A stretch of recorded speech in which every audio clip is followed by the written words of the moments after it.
This is like, okay, I know you rap, and you make Oh, rhymes. I do. I sing too. I make a lot of songs. If you listen to my radio show, I sometimes have little songs. I've read rhymes. I was wondering if you had like any new ones recently. Oh, you know, I make them up at the drop of a hat, and I can rap to that.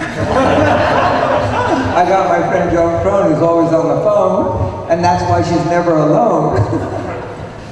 I can make up a rap for you too. Just give me a minute.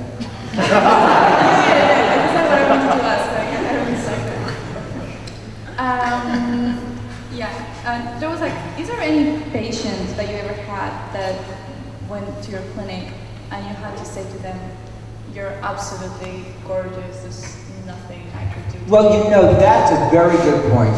I mean, there are people that come in there very young and say you really don't need anything to do. But it's interesting, so much of how you feel about yourself is perception. Because you can have the most beautiful, I always like to tell this is an interesting thing, because you can have the most gorgeous person in the world come in and she doesn't feel that way about herself. And she, you know, I always say, you know, people come in, this is very interesting, people come in and they'll point out these flaws in themselves that nobody can see.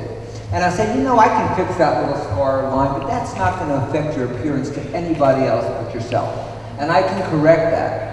But really what's going to affect your appearance is the shape of your face. You know, women will come in with one tiny line in their lip that you need a 10x magnifying mirror to see, but their cheeks are all sunken in and they don't even see that because they're obsessed with one thing. So I try to educate my clients and point out what will make them look better, because it's hard for people to be very objective about themselves. It's even hard for me to be objective about myself. So I try to educate them what really will make them look better, what will give them the most change in their face, especially if they have a budget or whatever. And I'm always glad to take care of little things. But getting back to your point, somebody can be gorgeous and not feel that way. It's just like women, you know? Like sometimes you'll get a woman that's so beautiful and she can't get a date. Then you have these women that are not bad looking, but they're no great, you know, nothing great.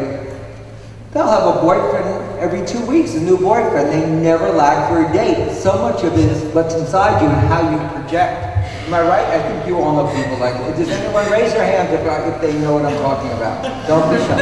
Oh, you see, I'm right? So that's really the truth. So much of it is about your perception of yourself. And you know, your perception of yourself is the hardest thing to change. It's easier for me to change somebody's face than it is for people to change their perception of how they look. So that's a whole other discussion right there. We could spend about 5 hours on that one. But yeah, that's like, it's funny because I visited a few like different plastic surgeons in Beverly Hills in LA for this movie, and I wonder, like, asking them for like things that I would change about myself, and none of them would agree to that, and they always like came up with like, different things, you know. Right. I would be like, I kind of want a liposuction here, and they would be like, what are you talking about? You can't do that. And they would be like, actually, I'm concerned about this and that, you know. And like I think it's, I don't know. And some of them would be like refusing to do any work, which was very upsetting because he was like, I want something done. And yeah, but you're like, yeah, but sometimes, you know, if enough doctors tell you not to do something, you shouldn't do it. That's what I say. And don't, you know, a lot of times people when they're young, they make a mistake of doing too much. And I think in young people, when you start doing so much, you make yourself look old. Oh yeah, definitely. You know, you see some of these young starlets that have done too many things, and instead of looking 22 or 23, they look like they're 40 trying to look 20. So you have to be careful about that. That's a slippery slope. Enjoy your youth. I always say when people come in, they look great. You know, you got plenty of time for injections as you get older. Enjoy yourself when you're younger. You know what I'm saying? And then people, oh, I want a fat sucked out of my face, and it's, don't take fat out of your face, because then when you get older, you'll want it back in your face, and you'll regret that. So, you know, you have to be careful. Okay, so I don't know. I don't have any more questions aside from maybe I was gonna ask like, what do you think about my nose? I think you're a pretty woman. I got it done this month. Right, looks good. Good. Okay. Yeah, so, looks good. I don't know if anyone has like specific question. Question about the westernization of faces. Yeah. Okay. I wanted to ask that. I missed that question. Okay. Because your practice is not really about like knife. Right. Surgery, but like, what do you think about racial surgeries and how they are called corrective surgeries, which I always find very. Well, I think they say corrective because what may be good for your ethnicity is the way it's supposed to be. But you know, certain people like to refine things. You know, a lot of Asian people want an Eastern looking eye, which if they want to do it, that's fine. You know, the biggest thing in Asia now, as they say, is slimming the face down using Botox. Yeah. And it's always nice that work I do is reversible. So if you don't like it, it goes away. Yeah. You know? And like, with the things you do, with the things you do, like Botox and fillers and stuff, have you done any like westernization? Is there anything possible or not really? I really don't. Look, I try not to fall into those categories of different races or, you know, different ethnicities. I just try to make somebody look the best they can for who they are. And I look at the face and I say, what can I do to make this person look the best for who they are? But I also am very sensitive to my patient's needs. If somebody comes in and they only, like I had one new patient today, she wanted to start very slowly. So I said, well, just do a little bit. I don't want to transform somebody that's not ready for it, or somebody I know. You have to, you know, it's not just what I want to do. You have to kind of get a feel for the patient's personality. Some people are ready to do a lot, and some people just don't want to do that much. So you really have to, it's almost like a custom piece of clothing. You got to customize your treatment for that specific person. So I think that's enough. I don't know if anyone else wants to ask something or... No? Are you sure? We have a shy audience. Everyone wants to ask something. Excuse me. You want to consultate? Like everyone wants a we have a consultation. question. How do you feel about someone like Michael Jackson, what he did? Well, you know, that was an individual decision. I think everybody kind of has their feelings about that. I think, you know, that's very extreme transformation. I think you have to be careful of that. But let him rest in peace at this point. But, you know, I think, you know, you can't have 10 rhinoplasties and expect your nose to look good, you know, and things of that nature. But that's something, that's really out of the norm type of a, you know, case. Yeah. I think one of the aspects that was interesting in your interest in having this conversation is the idea of conforming to the new normal to some extent. I'd be interested in hearing you discuss that topic. Well, I was interested in that because I always like paying attention to how trends and like the gaze can be like re-educated, and like there's all these trends in plastic surgery. Like before, like people were paying attention a lot to boobs, and then suddenly like it went more to the ass because it was more like a appropriation of this like more like ghetto aesthetic or like. You know, they've done studies on people where their eyes gaze, physiognomy. Yeah. So, you know, if you look at these electronic scans about the eyes, it always goes to the center of the face, the eyes, and the nose and the mouth. So that's where most people will look at you. And, you know, that's the areas you want to concentrate on. But I think the face, you have to look at it as a painting. It's a whole canvas, and all the proportions have to be correct. Just like when you're doing a piece of art, everything should be in proportion to each other and have a overall aesthetic appeal. Breasts, that's body work, and that's something I don't do, but you know, like anything else, I think for a while breasts were being over-exaggerated. Now people want a more natural look. I'm not quite sure why people want their butts improved. You know, I think, you know, you can't fit into, I'm big into clothes, so I think when you start doing too extreme like that, you're not gonna look good in clothes. You know, it depends on your job and how you want to look. As someone who is on the end of the conversations of what people want, where do you think the desire for these things is coming from? Do you think it's the media? You mentioned a lot about people. Well, you know, I think there's people always, you know, there's an innate, within us there's an innate sense to want to look good.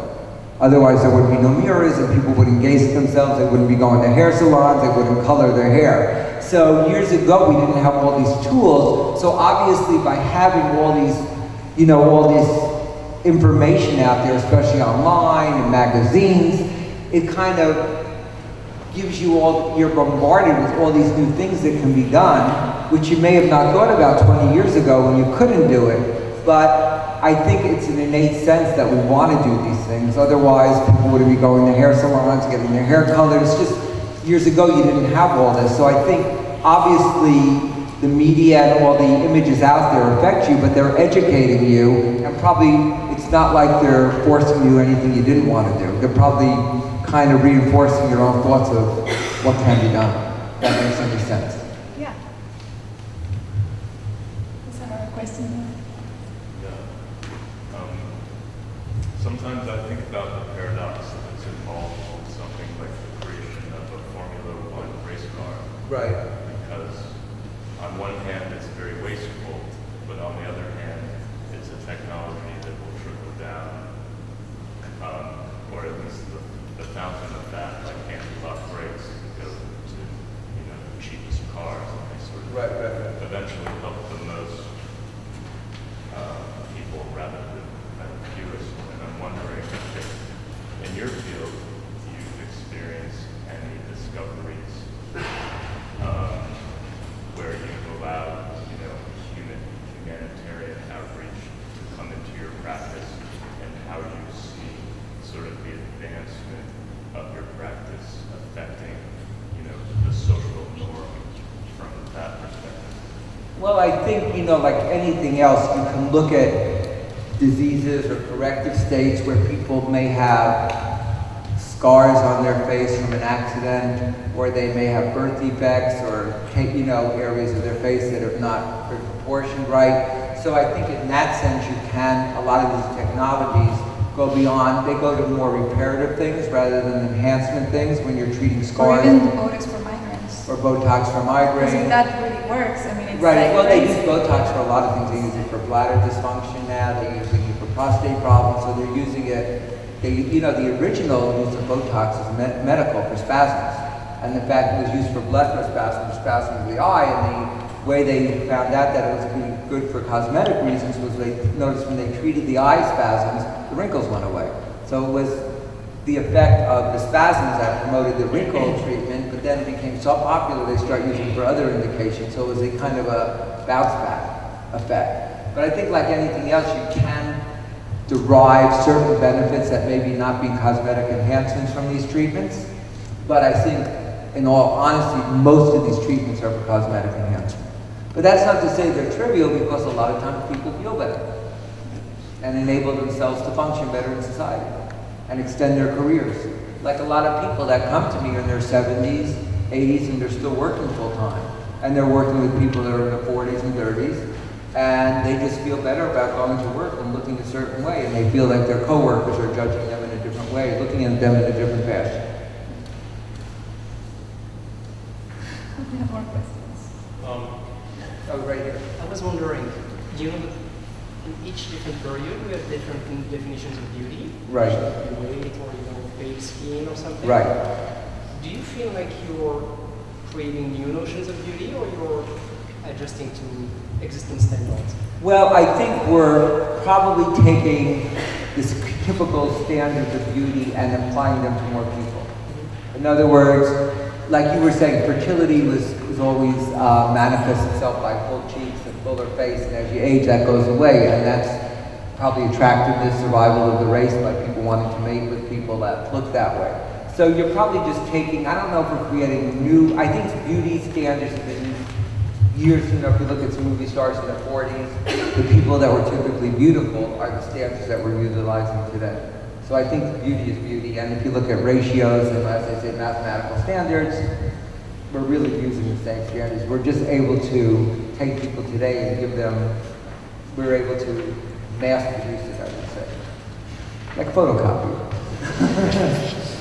So do you think that it can become algorithmic at some point, that where there will be, you know, an equation for beauty? Well, there are certain equations you can follow, but I think not everybody wants to be part of that equation.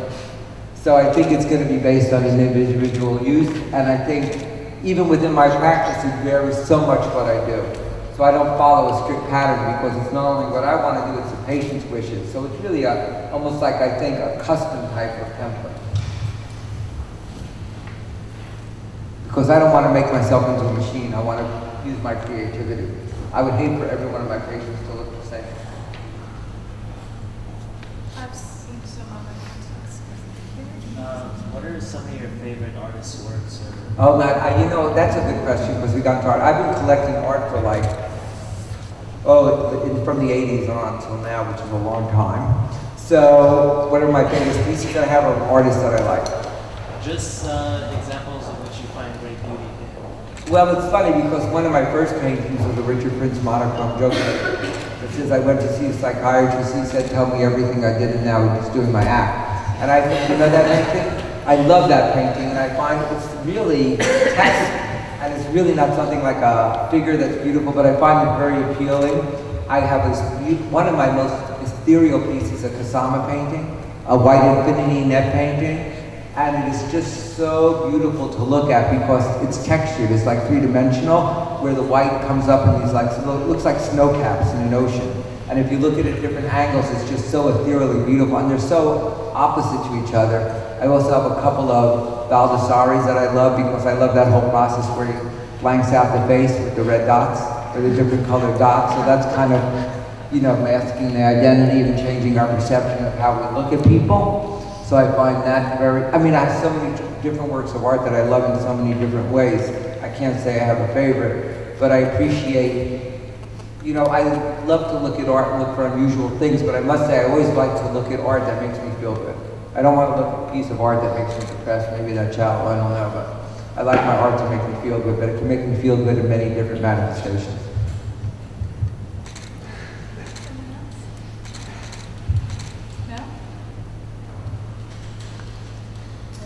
Okay, well, thank you so much. Thank you so much